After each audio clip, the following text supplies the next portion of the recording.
Hi everybody. This is it's kind of an informal presentation. The idea is I've installed RAC a few times recently in a couple of different organisations, and a couple of similar things have come up, usually around the area of talking to the sysadmins, the network admins. If you're not an organisation where you're lucky enough to be, lucky or unlucky, to be doing all those roles combined. And you know how it can get, especially if it get a bit political and people not understanding. So really these have come about from installing 11.2 RAC for the first time, mostly in one place. It was previously Solaris running 11.1. Some of the points though are relevant to non-RAC. So first thing, huge pages. The by default the amount of memory in Linux is in 4K blocks. If you get your, I won't go into the technical details, but tell your sysadmins to they've set a parameter in that file, and that causes the memory pages to be 2 megabytes, and that has quite a big effect. Makes your memory usage better. You kind of don't need to do anything as DBA, but there is an implication. You know, automatic memory management, memory underscore target, you can't use that. You have to set the SGA size and the PGA separately. It does have the effect as well that it will make sure that your SGA doesn't get swapped out, should stay in memory. So definitely point them at that if they weren't planning to do that anyway. You know, the dependencies before you do an install, and they can be quite complicated. For a while there's been this great RPM around from Oracle's Linux repositories. If you can persuade them to do that, I've been in two situations where one, the sysadmins were happy to do that, another one, no, they wanted to, couldn't use that. That's Oracle's. They had to separately install all of the separate things. It doesn't just take care of the dependencies, all the RPMs that you want to get in. It also creates your users, sets the kernel parameters, and at this stage, around this, you've got to make this decision when you're installing 11.2 with RAC, is separation of users. In the discussions with your system admins, whether or not they're using this, are you going to have an Oracle user for the database, or are you going to have a user for the grid infrastructure and for the database? Now, I've got a very strong preference. I have one user for all, but I've lost that argument every time I've had it, and it's a real pain, because you know, it's like if you're moving around, you have to do .orenv to change your Oracle SID. If you want to do something slightly different in a different database, you constantly have to come out of Oracle and into the grid user, backwards and forwards.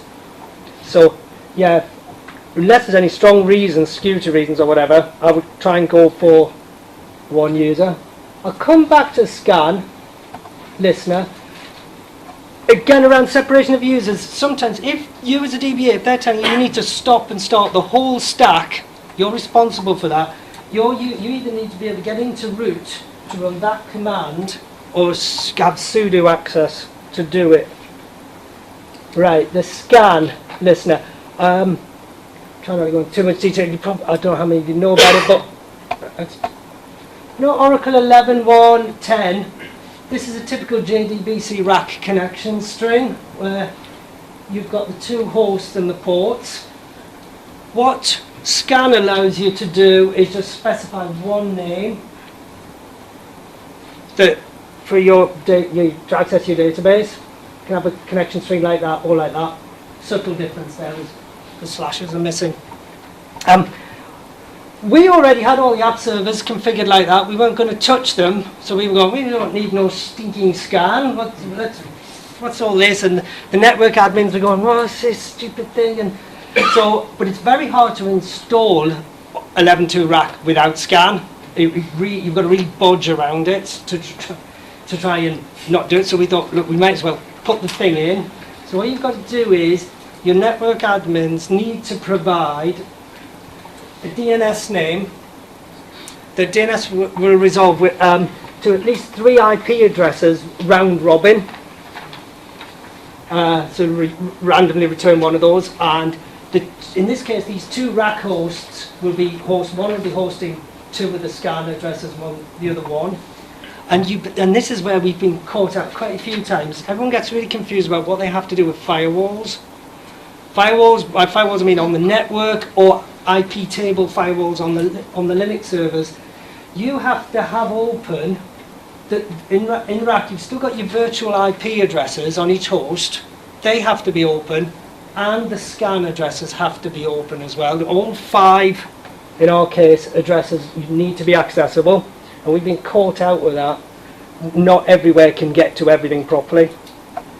Right, quick point. Having set up scan, right, that's your old format. Go to that host, that port, that SID. You've now set up scan. If it's all right, well, great. I will take advantage of this. I'll go around and I'll simplify all my connection strings so that now it doesn't matter if a particular host is down. So you would think that's what you do, but there's something very subtly wrong about that. And I've lost loads of time on this, twice, because I forgot the second time. Does anyone know what's wrong with it? Colon. It's the last colon. Yep. Really annoying. You can Google, you can look, and you just don't quite stop. Yeah, if you're specifying a connection string with a service, not a SID, it has to be a slash. There's a couple of other caveats on this. Pre-11G clients can't do that. So if you've got a pre-11G client somewhere, even though you've done all your nice scanning and that, you've still got to direct them at one of the nodes or whatever. And we also had one with old JDBC drivers. I can't remember what versions, they couldn't support it either. So we have got 1 or 2 dodgy old apps connecting in to particular SIDs. Couple more points. I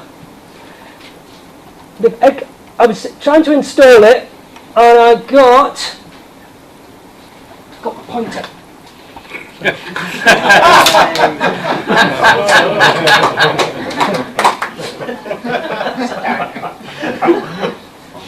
Permission denied. Can't run the installer. If you look in FS tab, by default, if you sysadmins, if you're working in a high secure place, sysadmins are hardening the server down. They won't let you execute out of temp. You Google it and you think, aha, you can make a different directory, set that, and do your install. Trouble is, this is RAC. It installs onto the first node, copies across onto the second node, and tries to use temp again. So you need, ignore that workaround, you need to ask the sysadmins to fix that problem properly, to give you exec permission on /tmp. There's another problem on the Oracle. This is probably one you're less likely to see. The set UID bit. When you run your root.sh, after you run your root.sh, one of the things it does is it changes those permissions. That's so other users can run the Oracle executable, or if you're connecting in via a different, if grid owns the listener, it will then have a problem executing Oracle, connecting to this. So you need to, I haven't included here, but basically, I'll show you the, excuse me, you see this thing here, that by default that probably won't be set. You don't want that set on your Oracle home executable. It probably won't be. It normally isn't. It was actually set by default coming from our NetApp. So the Linux server looked okay. So I've come up with a few pre-installation checks that I do in addition to the normal ones. I create a file on temp called test.sh, which just pings localhost. I make it executable, and I just run it. Do that on both nodes, then you know you can execute from TMP. And the last one, create a file in your Oracle home, and just check you can set these bits.